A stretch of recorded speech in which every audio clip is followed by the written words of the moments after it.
ఏవైతే సెక్షన్స్ ఉన్నాయో కొన్ని సెక్షన్స్ అన్ని సెక్షన్స్ బిలో 7 years సంబంధించిన వరకు ఉన్నాయి.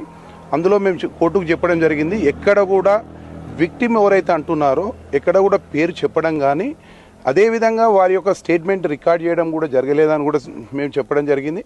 ఎందుకంటే ఎక్కడ కూడా లా ప్రకారంగా ఒక తప్పు జరిగిందన్నప్పుడు ఎవరికైతే అన్యాయం జరిగిందని చెప్పబడుతుందో ఆ వ్యక్తి యొక్క స్టేట్మెంట్ కంపల్సరీ రికార్డ్ చేయాలి.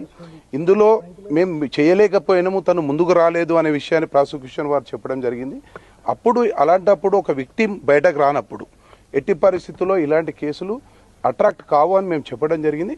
అదేవిధంగా ఏదైతే అఫెన్సెస్ ఉన్నాయో అఫెన్సెస్ అన్నీ కూడా 7 years బిలో కాబట్టి ఖచ్చితంగా సుప్రీంకోర్టు ఇచ్చిన మార్గదర్శకాలు, సుప్రీంకోర్టు ఇచ్చిన జడ్జిమెంట్స్, అదేవిధంగా గ్రౌండ్స్ ఆఫ్ అరెస్ట్కి సంబంధించిన సుప్రీంకోర్టు జడ్జిమెంట్స్ కూడా ఉన్నాయని చెప్పడం జరిగినప్పుడు కోర్టు వాటికి మా వాదన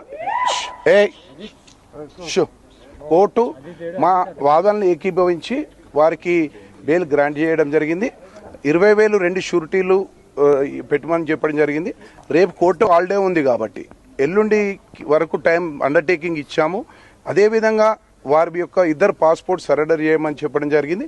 ఆల్రెడీ ఒకరి పాస్పోర్ట్ పోలీస్ వాళ్ళు సీజ్ చేశారు. మిగతా ఎవరైతే సుధీర్ది ఉందో రేపు ఖచ్చితంగా ప్రొడ్యూస్ చేస్తామని అండర్టేకింగ్ ఇవ్వడం జరిగింది. అదేవిధంగా వారి యొక్క పర్సనల్ బాండ్స్ అవన్నీ రేపిస్తాం. కోర్టు పర్మిషన్ లేకుండా, వితౌట్ పర్మిషన్ లేకుండా వాళ్ళు ఎక్కడ బయటకు వెళ్ళొద్దని కూడా కండిషన్ పెట్టడం జరిగింది.